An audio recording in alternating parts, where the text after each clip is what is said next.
primero para siempre ponernos en contexto, para nunca olvidarnos de la línea del tiempo. Yo siempre parto, hay que ubicarnos, primero hay que ubicarnos. Esto es como en la vida. Si usted se va a una ciudad, cualquier cosa, primero tiene que ubicarse, tiene que saber dónde está, ¿sí? Pero es lo primerito, después cualquier otra cosa. Porque si no sabe dónde está, ¿para dónde agarra? ¿Para dónde camina, ¿no? Entonces, siempre hay que ubicarnos en el tiempo. Tenemos una línea del tiempo que la hemos establecido de acuerdo a Apocalipsis capítulo 6, donde están los sellos, los 7 sellos. Y también está pienso que en Mateo 24 también se ve, y en otras partes, pero creo que lo más claro está en Apocalipsis capítulo 6, en los 7 sellos. Entonces, desde el tiempo en que Jesús vino y murió en la cruz, comenzó la primera parte de estos 3 grandes periodos que Jesucristo nos habla en el libro de Mateo 24 y 25. La primera parte se llama Principio de Dolores. La segunda sección o parte de importante de esta distribución es el fin, y el tercero es el reino de los cielos. Y luego entramos a la eternidad. Hemos hablado ya de que los primeros, en Principio de Dolores, están desarrollándose los primeros 4 sellos, que son la iglesia, las guerras, las hambres y la mortandad. Estos 4 sellos vienen cumpliéndose desde el tiempo de Jesucristo hasta el presente. Nosotros estamos al final ya de estos 4 sellos. El 5.º sello es la manifestación del anticristo, donde trae paz y seguridad al mundo, pero trae la persecución más grande, nunca antes vista, sobre el pueblo de Dios, por 3 años y medio. A los 3 años y medio, este es el 5.º sello. A los 3 años y medio, pues se cumple el 6.º sello, que es la venida del Señor Jesucristo a las nubes, levanta a la iglesia, a los que estamos vivos, y los que están muertos son resucitados, y juntos nos vamos con el Señor. El 7.º sello es a continuación, que es la ira de Dios que se derrama sobre la tierra. Ahí se cumplen las 7 trompetas y las 7 copas de la ira. Y después de eso, pues tomamos la heredad, poseemos el reino de los cielos con Jesucristo, mandamos al anticristo al infierno, mandamos al falso profeta también al infierno, y al dragón lo metemos preso por 1000 años, ¿no? Con Jesucristo allí. Y tenemos un reino de 1000 años, que es el inicio del reino eterno, ¿no?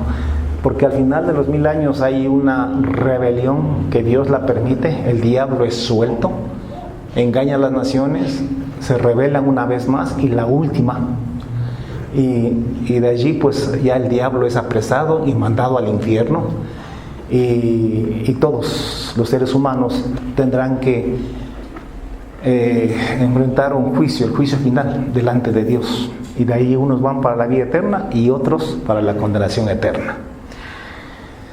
En la clase anterior veníamos hablando acerca de los obstáculos a vencer por la iglesia en este periodo de 2024 años ya, y pensamos que faltan unos 15 a 20 años más para terminar este periodo. Entonces Dios le habla a la iglesia y le habla acerca de peligros, obstáculos, enemigos que la iglesia va a tener que enfrentar estos 2000 y pico de años, ¿no?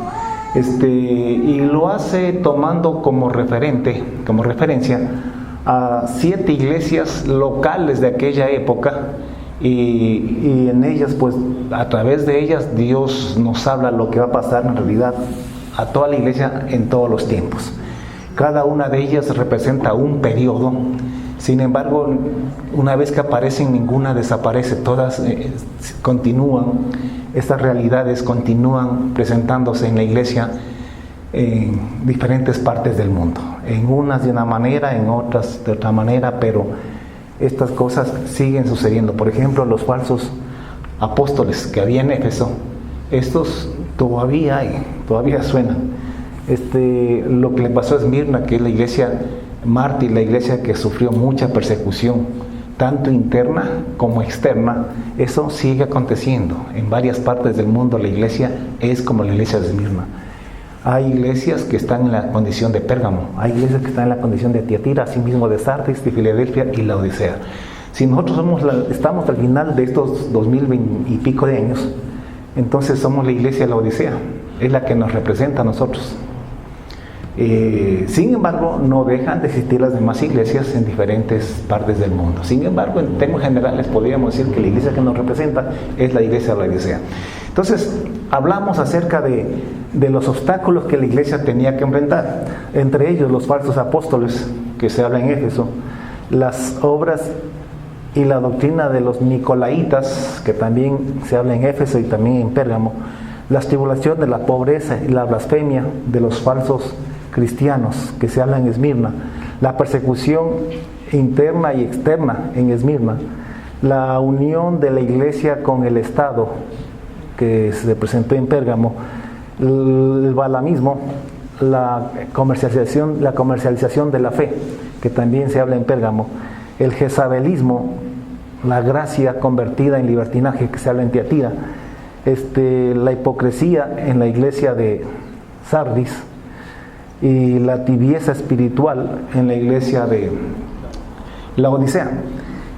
Esto por tomar algunas cosas. La verdad es que podríamos hablar de muchas otras cosas, pero pienso yo que con esas tenemos la idea más o menos de qué es lo que la iglesia tiene que enfrentar durante estos 2000 y pico de años, hasta que Cristo venga y nos vayamos con el Señor. Esta noche yo quiero enfocarme y hablar un poquito más acerca de la doctrina. La doctrina, quizá la doctrina más importante en la Biblia es la que tiene que ver con la salvación o redención del pecado por parte de Jesucristo, la redención del hombre y también la entrada al reino de los cielos. Lastimosamente la iglesia ha confundido lo que es la salvación, la redención del hombre del pecado, lo ha confundido con la entrada al reino de los cielos y piensan que es lo mismo. Hermano, esto es como pensar que es lo mismo la salida de Egipto, de Israel, de Egipto, con la entrada a la tierra prometida. Fueron dos eventos totalmente diferentes, separados por 40 años, ¿no?, de tiempo. Y fueron dos eventos completamente diferentes. Entonces, son iglesias, son doctrina, la doctrina de la salvación creo que es la más importante de toda la Biblia. Y creo que todas las demás doctrinas de la Biblia se tienen que alinear con esta doctrina de la salvación del pecado, que hay que entenderlo bien, y también de la entrada al reino de los cielos, haciendo la diferencia que nosotros venimos marcando aquí ya hace un buen tiempo. A ver, en cuanto se refiere lo que Jesús habla, porque es Jesús quien habla, es el que le dice a Juan, escribe al ángel de tal o cual iglesia. Entonces Jesús quien está hablando en primera persona en estos primeros 3 capítulos al menos de Apocalipsis.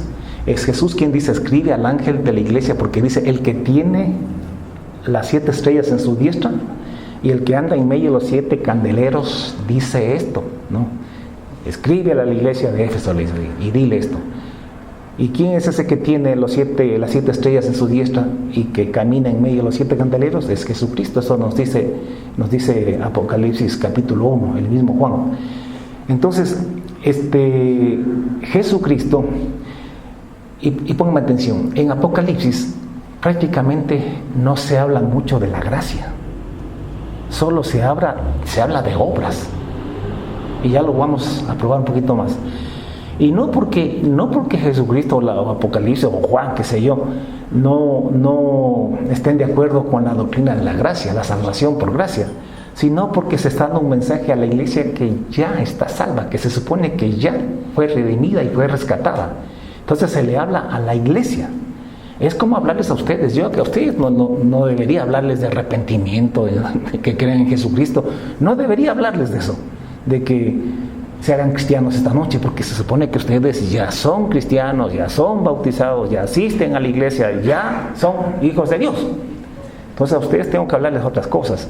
Entonces, estos mensajes a la iglesia se le habla a la iglesia, a la que se supone que ya fue salvada de los pecados, que ya entregó su vida a Jesucristo, es a esta iglesia a la que se le habla.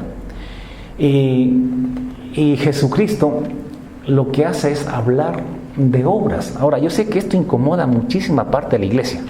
Hermanos, yo les ruego a ustedes, sobre todo a ustedes, Jubileo, que ya vienen escuchando esto conmigo y estudiando conmigo esto ya hace, creo que ya son años que estamos en esto.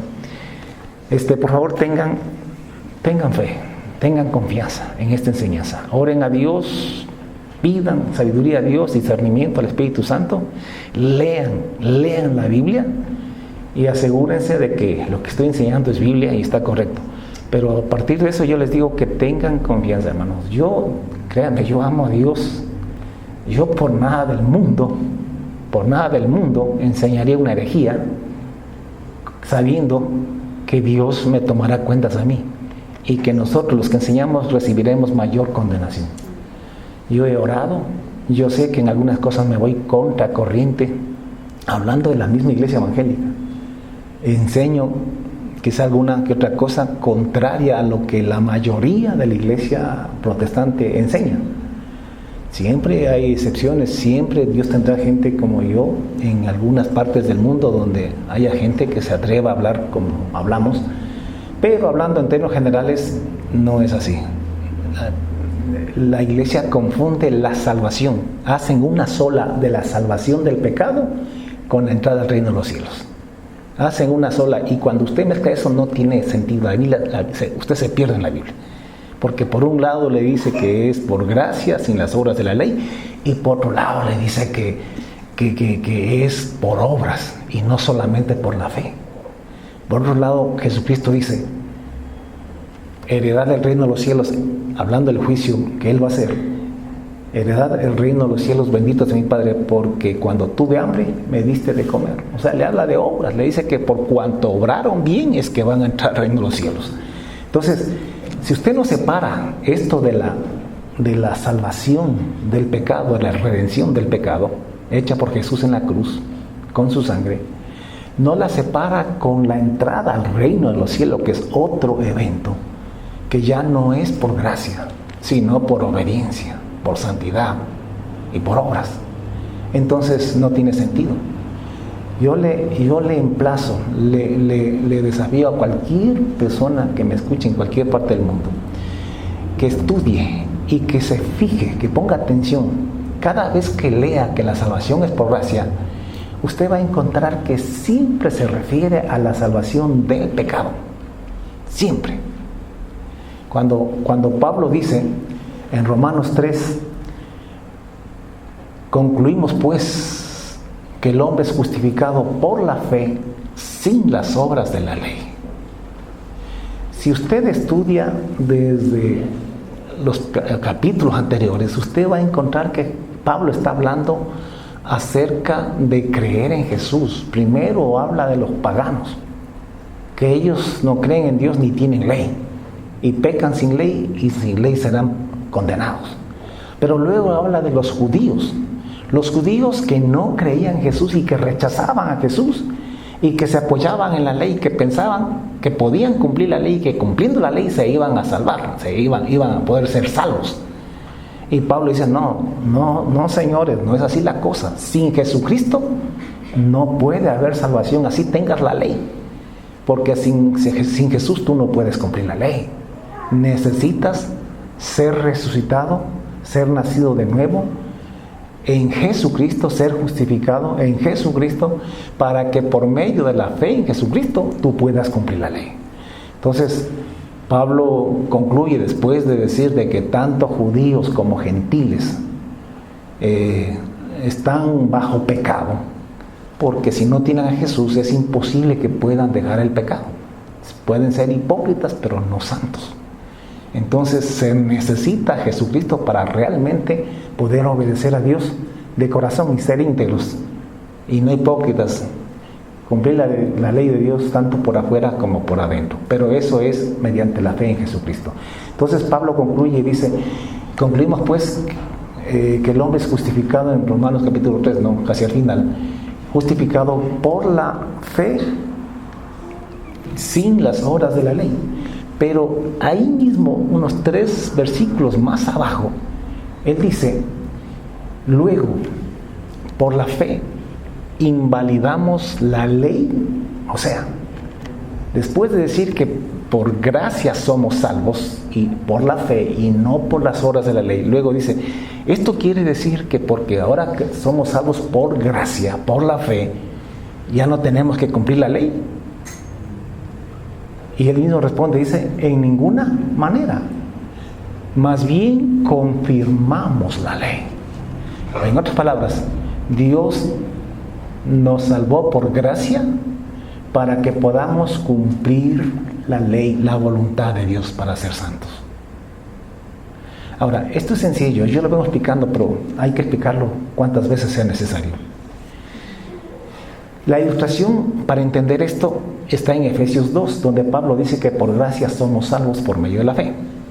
Y esto no de nosotros, sino que es don de Dios, no por obras, para que nadie se gloríe, porque somos hechura suya, creados en Cristo Jesús para buenas obras. Pongan atención, lo que Pablo aquí está hablando del pecado, una vez más, de la salvación del pecado. Si usted va a los versículos en el mismo capítulo, en los versículos anteriores, comenzando por el número 1, Efesios capítulo 2:1, él dice, y Él os dio vida a vosotros cuando estabais muertos en delitos y pecados, ¿no? En los cuales anduvisteis en otro tiempo, siguiendo la corriente de este mundo, conforme al príncipe de la potestad del aire, el espíritu que ahora opera en los hijos de desobediencia, entre los cuales también todos nosotros vivimos en otro tiempo, en los deseos de nuestra carne, haciendo la voluntad de la carne y de los pensamientos, y éramos por naturaleza hijos de ira, lo mismo que los demás. Pero Dios, que es rico en misericordia, nos dio vida juntamente con Él. Por gracia somos salvos, y juntamente con Él nos resucitó. Pónganme atención, lo que está haciendo Pablo aquí es que usted y yo estábamos perdidos en el pecado, perdidos en el mundo. Él dice que estábamos muertos espiritualmente hablando, en pecados. Nosotros no podíamos de ninguna manera poder salvarnos o liberarnos del pecado, porque los muertos no pueden hacer nada, no pueden hacer ningún esfuerzo. El muerto está muerto y no tiene poder ni capacidad para poder dejar el pecado, como el muerto que está en el cementerio no tiene poder para levantarse de la tumba, porque está muerto. Para que un muerto del cementerio se levante y reviva, alguien tiene que ir y resucitarlo, darle vida, porque él solo no puede. Asimismo nosotros estábamos muertos sin pecado. Usted no podía dejar el pecado. Es Cristo quien fue y llegó a nosotros y nos dio vida, nos dio fe para empezar, para creer en Él, y nos resucitó juntamente con Cristo.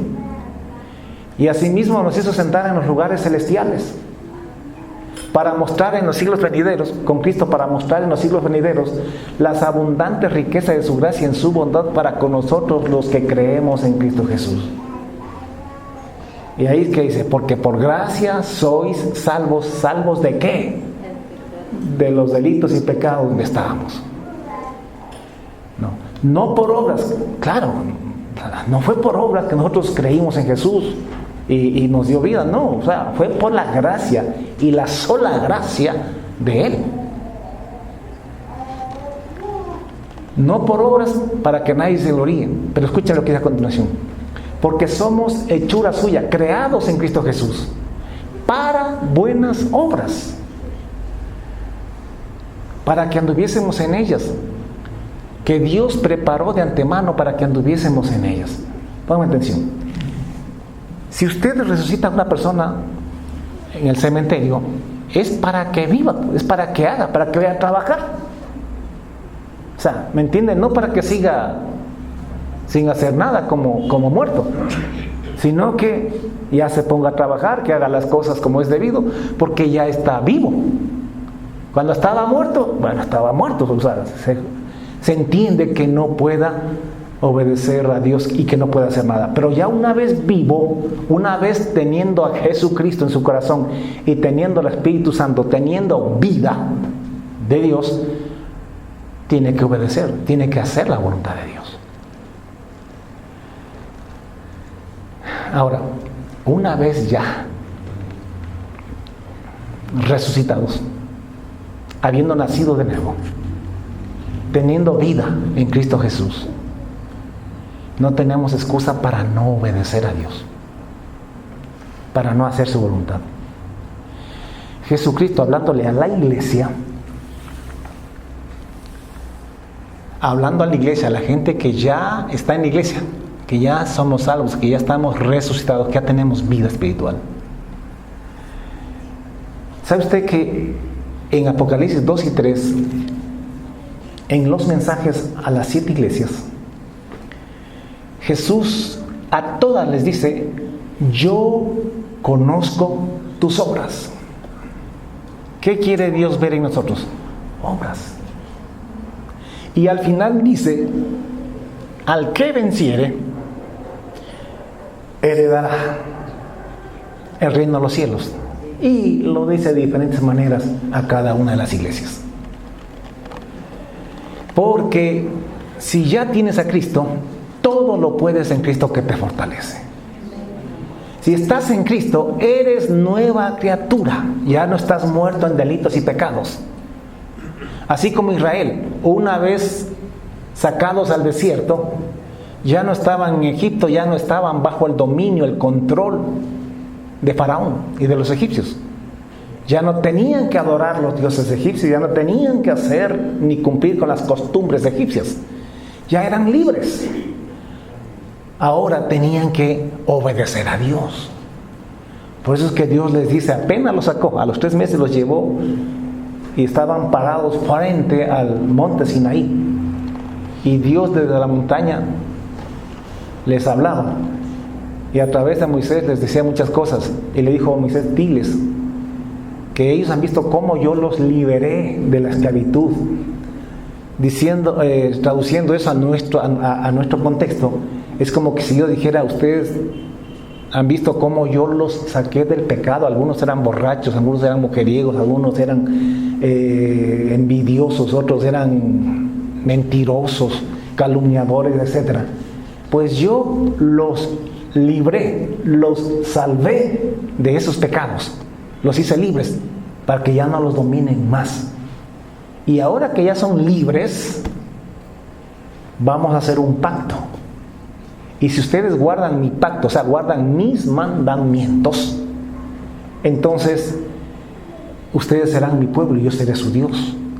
Y ustedes serán un reino de sacerdotes y gente santa. Y yo los voy a introducir en la tierra prometida que juré a sus padres que se la daría a ustedes. Pero siempre y cuando guarden mi pacto. Ahora vivan en santidad, en obediencia. Porque ahora ya pueden. Ya no están en Egipto. Ya no están controlados por Faraón. Ahora son libres. Ahora están conmigo. Y yo les doy el poder para que puedan cumplir mis mandamientos. Y de esta manera entrar a la tierra prometida. Porque si no guardan mi pacto, si no obedecen mis mandamientos, no van a entrar a la tierra prometida. Y así fue que ellos desobedecieron y no entraron. Esto es tipo, figura y sombra para la iglesia. Por Dios, entendamos eso. Lo que pasó con Israel, pasa con la iglesia. Aquello que fue, ya es. Y lo que ha de ser, fue ya, dice la Escritura. Entonces, Dios le dice a la iglesia, a usted y a mí, que ya somos salvos, que ya tenemos vida, que ya no estamos muertos en delitos y pecados, que ya no estamos bajo el poder de Satanás, ni del poder del pecado, porque somos libres en Cristo Jesús. ¿Cuántos son libres? Y si usted es esclavo de algún pecado, usted no es hijo de Dios. Si usted es esclavo de algún pecado, usted no es hijo de Dios. Es evangélico, pero no es hijo de Dios. Porque Dios no tiene hijos esclavos. Dios tiene hijos libres. Y si usted practica el pecado ahora siendo hijo de Dios, no es porque sea esclavo del pecado, sino porque usted es un perverso y usted quiere seguir pecando. Ama el pecado. Ya no le culpe al diablo. Si usted comete un pecado es porque usted lo quiere cometer. Si usted practica un pecado no es porque sea esclavo, es porque usted ama el pecado y lo quiere seguir haciendo. Porque si usted ha creído en Jesucristo, usted es verdaderamente libre y libre del pecado. Entiéndase que no es por religión. Yo esto repito millones de veces, porque la gente no entiende. No es por religión, no es por ser evangélico, católico, adventista, testigo de Jehová o lo que sea.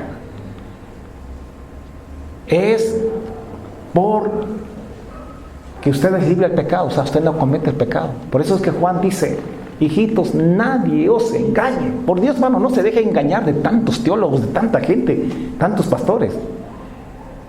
El que hace justicia, o sea, el que obedece los mandamientos, el que anda en santidad, es justo porque su Padre es justo también, porque es hijo de Dios.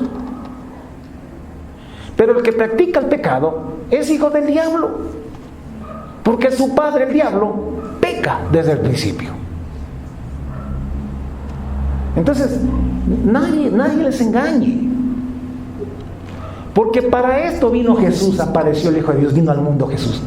Para deshacer las obras de, o sea, para liberarnos del pecado, para hacernos libres del pecado y deshacer las obras del diablo, el pecado en nuestras vidas y hacernos libres. Así que si somos hijos de Dios, si hemos nacido de nuevo, si estamos en Cristo Jesús, si hemos creído en Jesucristo, si le hemos entregado nuestra vida a Él de una manera genuina y verdadera, entonces usted no es esclavo del pecado, usted es libre. Porque si el Hijo os libertare, seréis verdaderamente libres, dice la Escritura. De allí que si alguno está practicando el pecado, no se engañe, usted es hijo del diablo. Perdone la franqueza. No es mi intención ofender a nadie, sino decir la verdad. Porque no es que aquí estamos todos juntitos y juntitos nos vamos. No es eso. La entrada al reino de los cielos es individual, incluso la salvación es individual. Cada uno dará cuenta a Dios de sí mismo. Por eso es que la iglesia es un remanente. Hermano, intente ser usted un remanente, o sea, parte del remanente. Y si vamos a las parábolas de Jesús en Mateo 13, intente ser usted trigo en medio de la cizaña. Intente usted ser un buen pez en medio de la red que es la iglesia, que atrapa toda clase de peces. Por eso es que usted nunca se vaya de la iglesia por un mal hermano. Hermano, en todas las iglesias hay de esos y de los otros, porque es bíblico. Usted no se reniegue contra Dios, ni renuncie a la fe, porque hay por ahí una barracuda que le atacó y que le ofendió y que le lastimó, o un tiburón que le mordió. O sea, no entiéndase que estamos en medio de todo eso. Entonces, Jesucristo conoce obras porque usted ya es salvo. Usted no tiene excusa para no andar en la voluntad de Dios, porque todo lo podemos en Cristo que nos fortalece. Ahora, alguien dirá: pastor, entonces, ¿pero quién es? Pero escúchame. Es verdad que si vamos a escudriñar a una persona, un verdadero cristiano, quizá le vamos a encontrar errores y algún pecado. Pero es una persona que está caminando y cree en la santidad, cree en la perfección. Y día a día se santifica, así como Él es justo, dice Juan. Y todo aquel que tiene esta esperanza en Él, de un día que ya mismo se cumple, de que Él venga y nos transformes y seamos semejantes a Él, seamos como Él es. Si usted tiene esa esperanza, dice Juan capítulo 3, 1 Juan 3, usted se santifica a sí mismo. Está en el camino de la santidad y la perfección. Pero si usted está practicando el pecado, a pretexto de que nadie es justo, que no hay justo aún uno, sacando de contexto esa escritura, a pretexto de que en Juan 8 Jesucristo dijo: el que esté sin pecado, que tire la primera piedra. Sacando de contexto, algún rato explicaremos esos pasajes. Tiempo es lo que no nos da. Pero usted no tiene excusa para cumplir con la voluntad de Dios y andar en el temor de Dios, en la santidad. Que si por ahí se le va un pecado, usted enseguida tiene temor, se arrepiente, ¿me entiende? Y se cuida para la próxima vez. Y vamos en el camino a la perfección y en el camino a la santidad. No vamos en el camino ancho haciendo lo que nos da la gana, diciendo que nadie es perfecto y que Dios ha de entender, que Dios sabe que somos humanos, etcétera, etcétera. No, sino que se esfuerza en la gracia de Dios para obedecerle al Señor, sabiendo que Dios nos salvó por gracia, pero que nos juzgará por las obras. El día del juicio nos va a juzgar por las obras que están escritas en los libros. Si es que tu nombre no está en el libro de la vida, si es que tú no eres de aquellas personas que en Jesucristo, teniendo el temor de Dios, andas en el camino de la perfección, en el camino de la santidad. Entonces allí habrá un juicio y cada uno será juzgado según sus obras. Entonces, hablándole a la iglesia, Jesucristo es la doctrina. Escúchenme, estamos hablando. Jesucristo dice, por Éfeso le dice, yo conozco tus obras y le sé a todas. Pero más abajo le dice, pero tengo contra ti que has dejado tu primer amor. Recuerda por tanto de dónde has caído y arrepiéntete y haz las primeras obras. Haz las primeras obras, una vez más, es obras, porque se supone que la fe en Jesucristo es para hacer buenas obras, como dice Efesios 2, Pablo, en Efesios 2. Porque por gracia fuimos salvos, sí, del pecado, para hacer buenas obras que Dios tiene preparado de antemano para que andemos en ellas. Dios quiere que andes en santidad, en obediencia, en el temor de Dios, predicando la palabra del Señor, haciendo buenas obras, bendiciendo al prójimo. Ya dijimos que yo he hecho una clasificación sencilla, podría haber otra mejor, pero de las obras. Yo digo que hay obras, escúchame, obras de santidad. ¿Cuáles son estas? Son la obediencia a los mandamientos de Dios. Andar en el obra de santidad, practicar los mandamientos de Dios para no pecar. No fornicar, no adulterar, no envidiar, no pelear, no calumniar, no robar, etcétera, etcétera. Pero también hay obras de servicio a Dios, que es predicar la palabra del Señor, hacer células, compartir el Evangelio, de cualquier forma servirle a Dios, de las tantas que existen. Son obras de servicio a Dios. Y hay obras también de amor y servicio al prójimo. O sea, bendecir, ayudar al prójimo, amar al prójimo, pero con hechos. No diciéndole al hermano que no ha comido una semana, hermano, que Dios le bendiga, que el Señor le prospere, que el Señor le dé lo que usted necesita. No, eso no sirve. Dice la Biblia que usted tiene que compartir. Si le ve que está en necesidad, comparta de lo poco que usted tenga, pero comparta algo, o sea, porque lo contrario a la fe está muerta y eso no sirve. Entonces hay esas obras, así que el Señor quiere ver obras, por tanto arrepiéntete, dice, y haz las primeras obras, pues si no vendré pronto a ti y quitaré tu candelero de su lugar si no te hubieres arrepentido. Pero tienes esto, que aborreces las obras de los nicolaitas. Así que, escúchame, Dios aborrece tus malas obras y Dios ama y conoce también tus buenas obras. Él conoce las buenas y las malas obras de cada uno de nosotros. Pero el asunto es que andemos en buenas obras, que Él vea y conozca nuestras buenas obras y no nuestras malas obras. Así que, hermano, no se deje engañar. Las obras van porque van. Porque tú vas a entrar al reino de los cielos por tus buenas obras. Porque al que tuvo hambre le diste de comer, al que tuvo sed le diste de beber. Vas allá porque haces la buena voluntad de Dios, dijo Jesús, Mateo capítulo 7. No todo el que me dice Señor, Señor entrará en el reino de los cielos, sino el que hace la voluntad de mi Padre que está en los cielos. Es por hacer la voluntad de Dios que tú entras al reino de los cielos. Así que obra es lo que quiere ver. A la iglesia de Esmirna le dice: yo conozco tus obras, ¿no? Y tu tribulación y tu pobreza, aunque tú eres rico. Todas esas son obras. Hay tribulación y tú te aguantas. Te aguantas por amor a Dios. No reniegas de Dios. Entonces Dios ve eso, y eso es importante, que tú camines en esas buenas obras. Bueno, y etcétera, etcétera. Inclusive le dice: y no temas en nada lo que vas a padecer, porque he aquí el diablo echará a alguno de vosotros en la cárcel, para que seáis probados y tendréis tribulación por 10 días. Obras, una vez más, todo es obras. Dios ve eso. Dice: y sé fiel hasta la muerte, y yo te daré la corona de la vida. El Señor no dice: yo conozco tu fe, porque si tú tienes fe, la fe necesaria y obligatoriamente tiene que producir obras. De lo contrario, tu fe no es fe, no existe. ¿Sí me entiende? ¿Por qué decimos que Abraham tenía fe? Porque Abraham obró de acuerdo a la fe.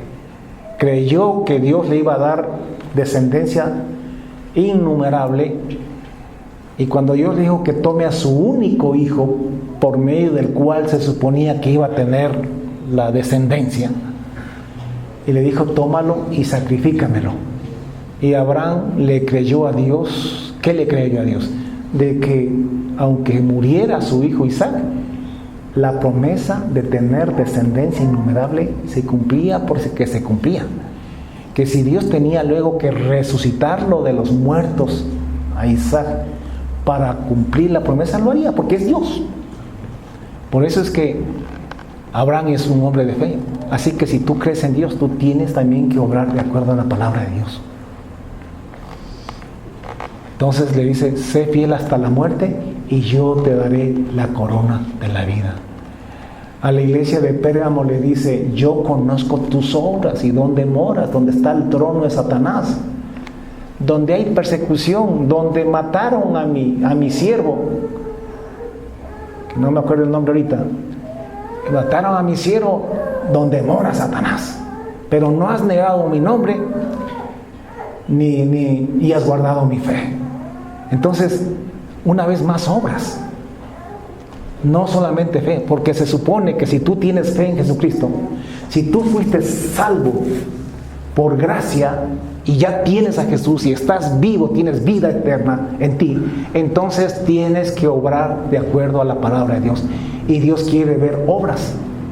No quiere que estés diciendo: yo tengo fe, yo creo en Dios, pero sigues en adulterio, sigues en fornicación, sigues en robo, sigues en peleas, sigues en envidias, en chismes y en cuánta cosa más.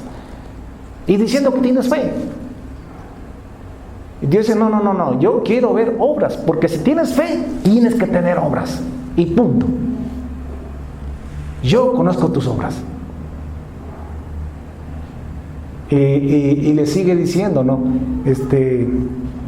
A la iglesia de Tiatira le dice: yo conozco tus obras, y tu amor, y fe, y servicio, obras.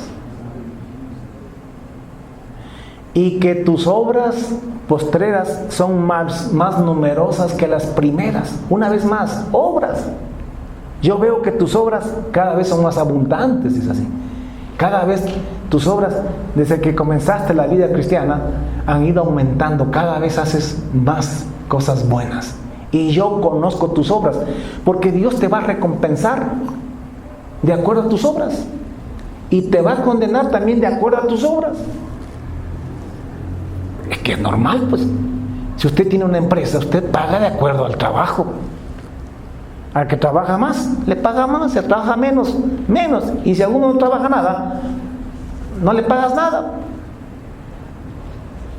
Porque tiene que ser de acuerdo a tu trabajo. Nosotros somos obreros de Dios. No tenemos excusa para no andar en buenas obras. Si alguno dice que tiene fe y no tiene obras, la fe del tal es vana. O sea, no tiene fe. Solo presume de que tiene fe. Porque si tuviera fe, tendría obras. Las obras son una consecuencia lógica, obligatoria de la fe. Las obras son una consecuencia de la fe. Así como si usted se cae en una piscina, en un río, necesariamente usted va a salir mojado de allí. No hay de otra. Y si usted está seco, está diciendo que se cayó al río y está seco, está mintiendo. Está mintiendo porque debería estar mojado. Entonces, conozco tus obras. Mira, a esta iglesia, a esta misma iglesia dice, al que venciere, y guardare mis obras hasta el fin.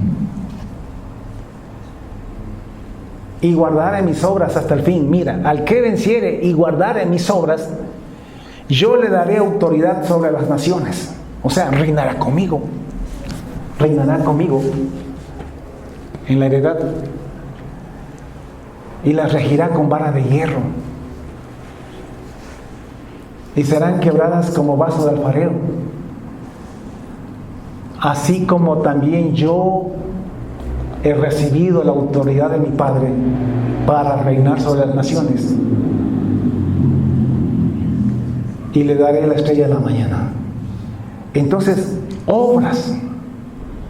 A la iglesia de Sardis le dice, yo conozco tus obras, que tienes nombre de que vives y estás muerto. Escúchenme a aquellos que dicen que tienen fe, pero están en adulterio y en fornicación, que creen y pelean y defienden que la salvación es por fe y que van a entrar al reino de los cielos por fe y nada más. Pero mira lo que le dice a la iglesia de Sardis: yo conozco tus obras y veo que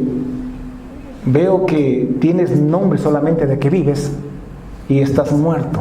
Tienes nombre de evangélico, tienes nombre de cristiano, pero eres un adúltero, un fornicario, un borracho, un pendenciero, un envidioso, un deshonesto. Tienes nombre de que vives y estás muertos. Es cuestión de obras. Las obras denuncian si tú tienes vida o estás muerto. Si sigues muerto en delitos y pecados. Obras y obras. Pero nos han dicho que no es por obras, que basta con que tengas fe en Jesucristo y dicen que vas a entrar al reino de los cielos por eso. No, Señor, eso es mentira.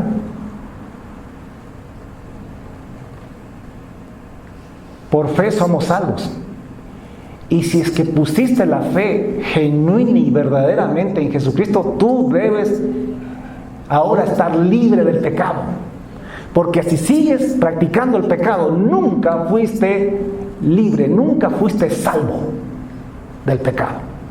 Nunca fuiste redimido. Hazlo ahora. Arrepiéntete ahora. Porque todavía hay tiempo. Ya no queda mucho, pero todavía queda algo de tiempo. Arrepiéntete. Porque lo contrario, el Señor te va a decir, solo tenías nombre de que vives, pero estabas muerto en delitos y pecados. Le dice, sé vigilante y afirma las otras cosas, las poquitas cosas que todavía están para morir. Porque no he hallado tus obras perfectas, tus obras perfectas delante de mí, dice el Señor. Obras.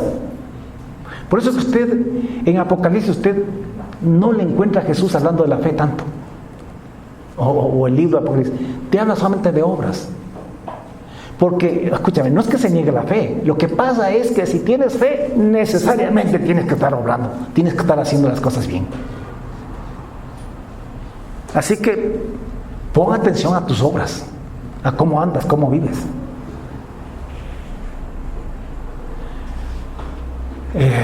Cada cosa te habla de obras. A la iglesia de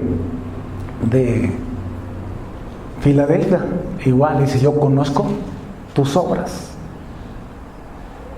Y he aquí puesto delante de ti una puerta la cual nadie puede cerrar.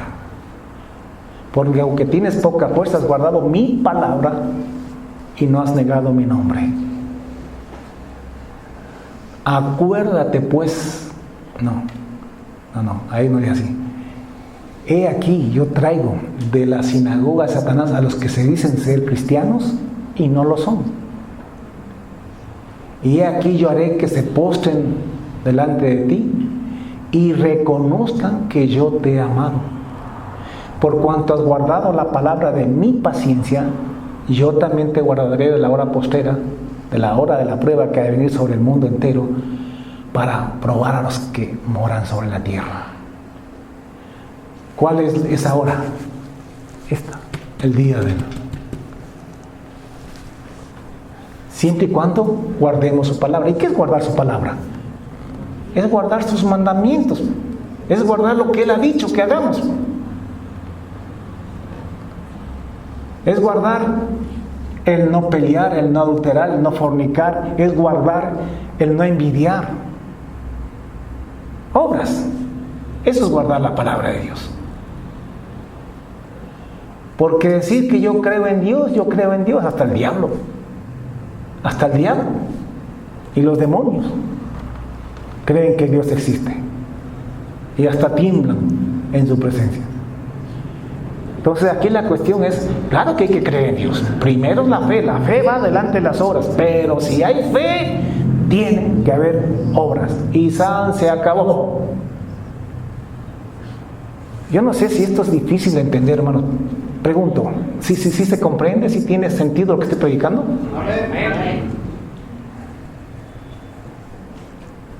Estamos hablando de la doctrina de la iglesia. Escúchenme, esto que estamos hablando es la doctrina más importante de la Biblia. Porque estamos hablando de la salvación por la fe en Jesucristo, por la gracia y únicamente por la gracia, porque estábamos muertos en delitos y pecados. Y Él nos resucitó, nos dio vida, para que andemos en buenas obras. Porque andando en buenas obras, tú entrarás al reino de los cielos. Porque lo contrario, yo estaba a decir, te di vida, te hice libre, y sin embargo pisoteaste mi sangre, pisoteaste mi libertad. Así que tienes castigo eterno. Somos salvos por fe, pero entramos al reino de los cielos por obras. Porque Dios nos hizo salvos por la fe para que andemos en buenas obras. Si tú eres salvo por la fe y andas en malas obras, tú estás pisoteando la sangre de Jesús. Estás pisoteando el precio que Dios pagó para hacerte libre del pecado. Y a ti no te sirve nada la sangre de Cristo porque sigues practicando el pecado, entonces sigues pisoteando. Es como decirle a Dios, no me importa la sangre de tu hijo. Me da la gana de seguir el pecado. Entonces esas personas tendrán mayor condenación en el infierno. Porque una cosa es que la gente peque ignorantemente, porque nunca entendió, nunca comprendió, nunca fue salvado de los pecados. Y se van al infierno, por sus pecados se van al infierno. Pero recibirán menor condenación que aquellos. Dice por ahí Pedro, me parece, que esta gente mejor, o sea, aquellos que conociendo la verdad, siguen practicando el pecado, que habiendo recibido a Jesucristo y habiendo sido salvos, porque quizá Dios sí los salvó, muchos dejaron el pecado, pero vuelven a Él, al pecado. Dice que son como la puerca lavada que vuelve al cieno, o el perro que vuelve al vómito. Que a estas personas mejor les hubiese sido no haber nacido antes que haber conocido la verdad y no practicar la verdad, no dejar el pecado. O sea, Para nosotros, el castigo y la condenación es peor que para el mundo si es que nosotros somos impíos y no tenemos temor de Dios. Escúchenme, el ignorante, el pagano, es una cosa. El impío, ¿sabe quién es el impío? El impío no es el de afuera, el pagano. El impío es el que está en la iglesia, que conoce la palabra de Dios, que conoce la voluntad de Dios, conoce todo, pero no tiene temor de Dios y sigue practicando el pecado. Que de pronto dice, no le creo al pastor, el pastor está exagerado, él es fanático, él predica salvación por obras y me pueden hasta decir que tengo doctrina de demonios. Me vale, me resbala. Pero si me estás entendiendo, porque eso más, a todas las iglesias Jesús les dice, el que tiene oído, oiga. Esta palabra no es para todos, es para el que tiene oído. Hay gente que tiene oído, entiende, acepta y obedece. Pero hay otros que no tienen oído, rechazan la palabra, no la entienden y más bien nos atacan. Ahora, aquí toca predicar. Pero Jesús dijo allá en Mateo 7, me parece, que no debemos echar nuestras perlas delante de los cerdos, no sea que se vuelvan y nos despedacen. Porque es así, hay gente que no tiene oído, son cerdos, no son ovejas, son perros, y los perros muerden cuando se enojan, y los cerdos también se vuelven y despedazan. Pero tenemos que predicarla de todas maneras. Y predicarla a la iglesia. El que tiene oído, síganme los buenos, dijo por ahí alguien. Un profeta. Síganme los buenos. Los que tienen oído, síganme. Los demás, chao. Dios los bendiga. Sigan nomás por su camino. Y no es que estoy diciendo que se vayan de la iglesia. Dios dijo que estemos juntos hasta que Él venga. Pero no se preocupe, o sea, por Dios no me ataque nomás. Pero bueno, si lo hace, ¿qué le vamos a hacer? Para eso estamos. El que tiene oído, oiga lo que el Espíritu dice a las iglesias. Y a todas las iglesias les dice, el que venciere. El que venciere. El que venciere todas estas cosas. Los obstáculos. El que venciere las falsas doctrinas. Una falsa doctrina, hermano, es justamente esa de que solamente por fe vas a entrar al reino de los cielos. Escúchame, aquella gente que te dice que las obras no importan. Que te dice que no importa. Ahora ponme atención. Cuando tú te arrepientes, Dios de corazón, Dios te perdona, pero no quiere decir que no importó las malas obras que hiciste. Que Él tenga misericordia y que por amor te perdone y te salve, no significa que tus obras a Él no le importaron, tus malas obras. Es que su amor está por encima de todo. Cuando alguien se arrepiente de corazón. Y yo predico para que la gente se arrepienta. No, nadie se me ofenda. Si alguien se siente aludido con lo que yo predico y se da cuenta que es un cerdo, que es un perro, perdone así, pero es que así tengo que hablar. Que estás viviendo como un cerdo, que estás viviendo como un perro. Pero a lo mejor tú no eres en realidad un cerdo ni un perro, tú eres un hijo de Dios, pero eres un impío. Te puedes arrepentir. Y Dios, que es misericordioso como usted no tiene idea, que su misericordia es más grande que los cielos. Y usted sabe que los cielos no se pueden medir. Son distancias que nuestra mente se pierde pensando en esas distancias. Y el amor de Dios todavía es más grande que eso. Entonces Dios está extendiendo la mano y es por eso que predicamos, por eso es que Él manda a hablar todo esto a la iglesia, porque este mensaje es para la iglesia en estos 2000 y pico de años, es para nosotros. Entonces Dios no quiere la muerte del impío, sino que se vuelva al impío de su camino y que viva, que se salve, que entre al reino de los cielos. Porque si Dios no quisiera la salvación de los impíos, no nos mandaría a predicar. Allá que se pierdan nomás. Pero si nos manda a predicar y nos expone a ataques, a insultos y a cuánta cosa a nosotros, es porque te ama, es porque quiere que tú entres al reino de los cielos, que no te quedes contento solamente con la salvación, sino que entres al reino de los cielos. Dios no te salvó para que te quedes en este siglo, en este mundo, te salvó para que entres al reino de los cielos. No te salvó solamente para que aquí vivas, te salvó para que vivas acá, en el reino de los cielos. Pero para eso tienes que hacer la voluntad de Dios, para entrar en el reino de los cielos. La Biblia por donde quiera te habla de obras. Lea usted a Jesucristo en todo lo que hablaban los evangelios. Todo tiene que ver con obras. Bienaventurados los pobres en espíritu, porque de ellos es el reino de los cielos. ¿Quiénes son los pobres en espíritu? Es la gente que en este mundo vive no para las riquezas de este siglo, sino que tiene un corazón que se acomoda a la pobreza con tal de compartir con el necesitado. Porque aquí es pobre en espíritu, pero acá va a ser rico.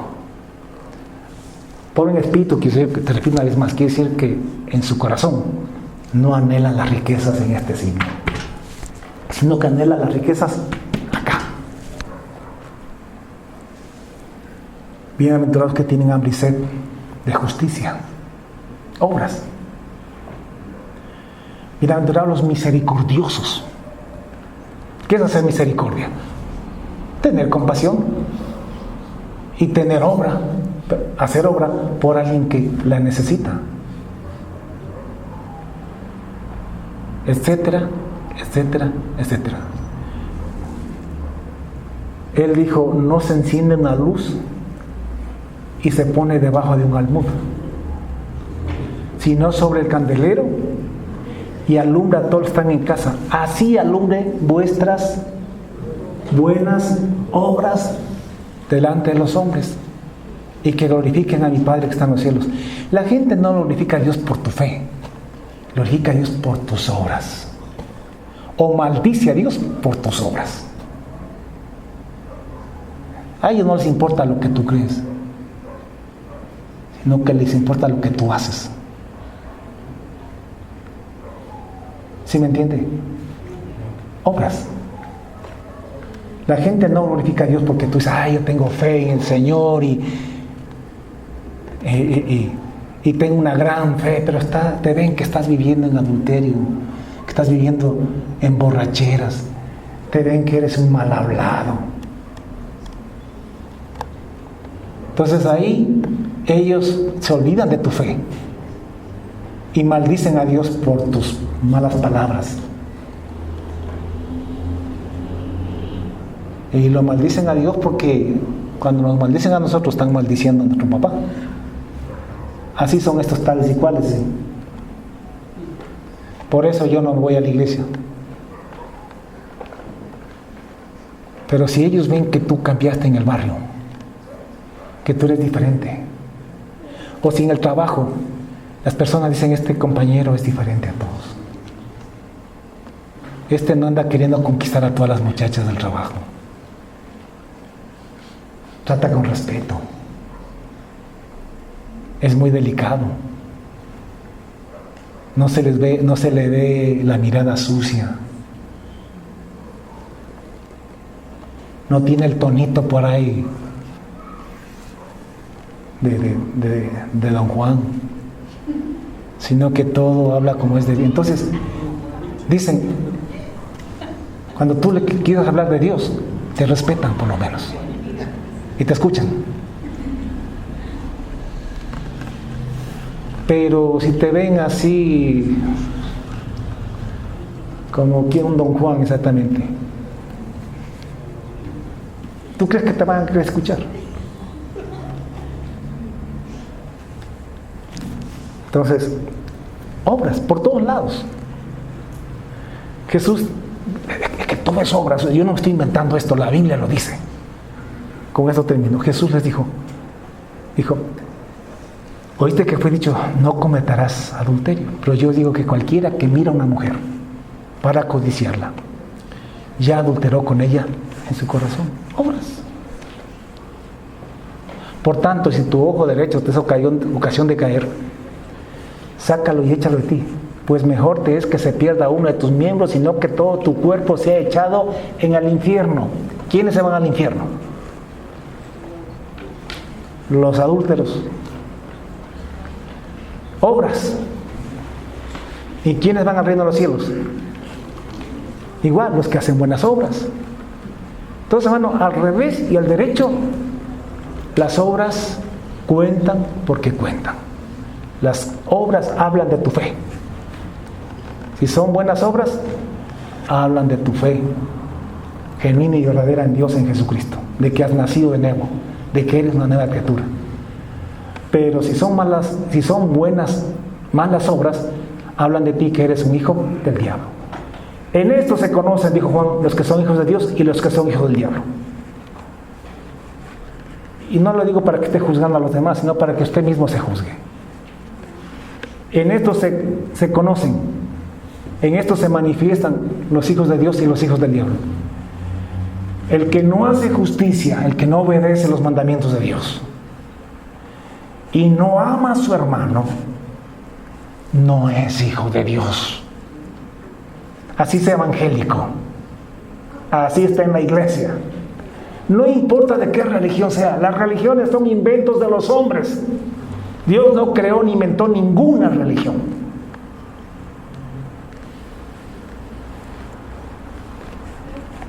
Y si no es hijo de Dios, es hijo del diablo. O sea, no te hagas lío. En cambio, el que hace justicia y ama a su hermano y tiene paciencia y le aguanta, ese es hijo de Dios, porque es nacido de Dios. ¿Entendí, Quicho? Perdonen que yo trato de hacer lo que más puedo por hacerme entender,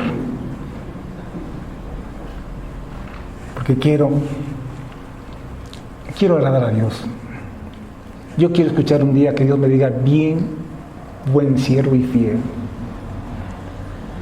Sobre poco fuiste fiel, con esos 4 pelagatos fuiste fiel, sobre mucho te pondré.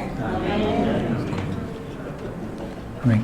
Eso es lo que yo busco. Y por otro lado, también quiero saludarles a ustedes. ¿Cómo no va a querer que la Michita, el Pepito, hermano Julio, su familia, gente que yo aprecio mucho, que han estado conmigo años y años y me han bendecido, han ayudado, hermana Zoila, su familia, ustedes, mis hermanos, bueno, a todos, perdonen, a todos, o sea, no quiero que nadie se sienta descolado, a todos, porque ya les veo, no con todos converso, algunos acá algunos desaparecen también, no es culpa mía, pero les veo aquí y ya les tengo en mi corazón. Puede ser que los nombres a veces no soy tan bueno con los nombres, pero los tengo en mi corazón, veo sus rostros, sus caras y ya están conmigo. Así que para adelante se ha dicho, ¿sí? El que tiene oído, oiga. Síganme los que tienen oído. Póngase y vamos a orar.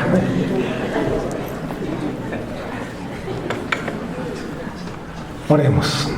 Padre, te damos infinitas gracias por tu palabra. Gracias porque tú eres bueno. Gracias porque nos das espíritu de sabiduría y de revelación. Gracias por dejar escrito esto y gracias por destaparlo ante nuestros ojos. A veces de escuchar tanto, de repetirse tanto una falsa doctrina o una doctrina incompleta, tal vez Dios, llegamos a enceguecernos. A veces escuchando, no sé, como aquellos que escuchan que tener imágenes, invocar imágenes, honrar imágenes no es malo, sino que es bueno. Esas personas, no importa cuántas veces lean la Biblia, no importa cuántas veces lean el Éxodo 20, nunca se van a dar cuenta, porque están cegados. Dios, que a nosotros los cristianos, en este caso los evangélicos, no nos pase lo mismo, Señor. De tanto repetirnos que solamente por fe y por fe y por fe y por fe, que ya prácticamente estamos ciegos con relación a las buenas obras, con relación a la doctrina, no mía, sino de Jesucristo, que dice, yo conozco tus obras. De Jesucristo, que dijo que no todo el que le dice Señor, Señor entrará en el reino de los cielos, sino el que hace su voluntad, el que cumple sus mandamientos, el que hace buenas obras. Entendemos que las obras, Dios mío, pueden ser obras de santidad, obediencia a ti, obras de amor y servicio al prójimo, bendecir, ayudar al prójimo, al necesitado, y también obras de servicio a ti, Señor, servir en el ministerio de una u otra forma. Dios, gracias por tu palabra y gracias por el pueblo y la iglesia, Señor, que está aquí, que cree esta palabra, que tú les abres los ojos y el entendimiento y se dan cuenta que es una doctrina bíblica. Gracias por los que tienen oído y escuchan y oyen. Oramos por muchos que, siendo salvos por gracia, siendo redimidos, no han entendido bien esto, Señor. Quizá por la falla de muchos líderes y pastores que enfatizan de una manera incorrecta a Dios y que confunden la salvación de los pecados con la entrada al reino de los cielos y hacen de dos eventos uno solo y no es así. Oh Dios, te ruego que tú a esas personas les redargullas, les abras los ojos del entendimiento y que todos tus hijos, Dios, que tenemos fe en ti, Jesús, que hemos creído y hemos sido salvados del pecado, Señor, por pura gracia, porque estábamos muertos y los muertos no pueden ni siquiera pedir auxilio. Pero tú, Señor, por tu gran misericordia, sin las obras, nos salvaste del pecado, nos hiciste libres del pecado y nos arrebataste de las manos de Satanás. Y ahora somos libres, ahora somos hijos tuyos y ahora tenemos vida. Y ahora podemos hacer tu voluntad, porque nos has dado, Señor, Dios Todopoderoso, a tu mismo Hijo, Señor, en nuestros corazones. Y nos has dado tu Espíritu Santo para celarnos, para enseñarnos toda verdad, para guiarnos a toda verdad. Gracias, Papito Dios, por tu palabra en esta noche. Bendigo a Jubileo, oh Dios, y bendigo a todos los hermanos en cualquier parte del mundo, Dios, aquellos cristianos honestos y sinceros que quieren la verdad y que tienen oídos para esta palabra. En el nombre de Jesús decimos todos amén y amén.